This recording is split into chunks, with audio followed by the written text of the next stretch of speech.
दिन तुम्हारा मन करे, जिस दिन तुम्हारा दिल करे, उस दिन घर में पार्थिव शिवलिंग का निर्माण कर। जिस दिन तुम्हारा दिल कर जाए कि आज मेरा मन है मैं पार्थिव शिवलिंग बनाऊं, गमले में से मट्टी लो, खेत में से मट्टी लो, जहां से मट्टी ले सकते हो। घर के बाहर कोई गमला हो, बगीचा हो, शहरों में जमीन पर कहाँ मट्टी ढूंढने जाओगे, तुम्हारे जो गमले लगे रहते हो उसमें से मट्टी ले लो, पर छोटा सा समझ गया ना जरा।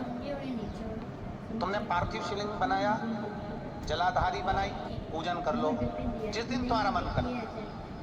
कोई तिथि, कोई बार, कोई दिन, कोई समय, कोई घड़ी, कोई पल, थोड़ा सा लिया वो भी। तुमने पार्थिव शिवलिंग का निर्माण किया। 3 आखा चावल, 3 अक्षत। आखा चावल जानते हो, साबुदाना, आखा चावल, 3 चावल के दाने, एक गणेश जी की जगह, एक अशोक सुंदरी की जगह, एक षडानंद कार्तिकेय जी की जगह।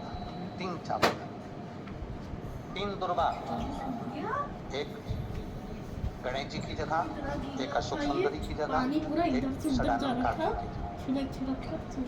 3 बेलपत्र, जहाँ पर माता पार्वती जी का आपने ये जलाधारी बनाई है, उसी जलाधारी पर यहाँ से पानी बहता है, इसके ठीक विपरीत में यहाँ 3 बेलपत्र, तीनों रखी, और छोटा सा कलश हो या बड़ा सा कलश हो, 3 लोटा जल यहाँ बैठकर, जहाँ पर आपने बेलपत्र रखी है उसी के वहीं पर बैठकर इस शिवलिंग पर 3 लोटा जल धीरे धीरे अपने मन की कामना कर कर, बाबा आज मैं दुखी हूँ, बाबा मुझे ये तकलीफ है, बाबा मेरे बच्चे ये काम में गए हैं, बाबा ऐसा है, 3 लोटा जल बाबा को धीरे धीरे अपने भाव कहकर, फिर तुम्हारे पास में जो पूजन का सामान हो वो चढ़ाकर बाबा की आरती कर कर दिया लगा दो।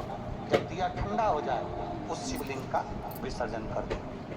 आप पाओगे, आपने अगर 2 या 3 बार कभी भी तुम्हारा मन करा कर लिया, आपको खुद लगेगा कि मेरे घर में संपदा कैसे बढ़ रही है और कार्य कैसे सिद्ध हो रहा है। शिव आराधना में भगवान शंकर की, शिव भक्ति में भगवान शंकर की अविरल भक्ति में पार्थिव शिवलिंग का निर्माण और पार्थिव शिवलिंग की पूजन हमें बल प्रदान करती है। माता पार्वती जी ने पार्थिव शिवलिंग का निर्माण किया। शिव जी ने देखा पार्वती जी को कि पार्वती जी पार्थिव शिवलिंग का निर्माण कर रही, तो शंकर जी ने पूछा, पार्वती तेरी शादी नहीं हो रही थी इसलिए तूने पार्थिव शिवलिंग का पूजन करा, तू चाहती थी मुझसे विवाह करना चाहती थी इसलिए पार्थिव शिवलिंग का पूजन करा, अब क्या चाहती? अब तो मैं तुझे मिल गया, अब तो मैं तुझे प्राप्त हो गया, अब तुझे क्या चाहिए, अब तुम मुझसे चाहती क्या?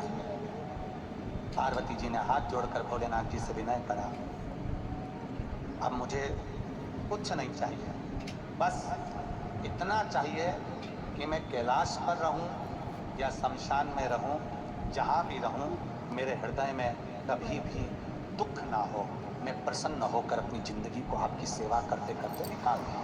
हिंदू अपनाया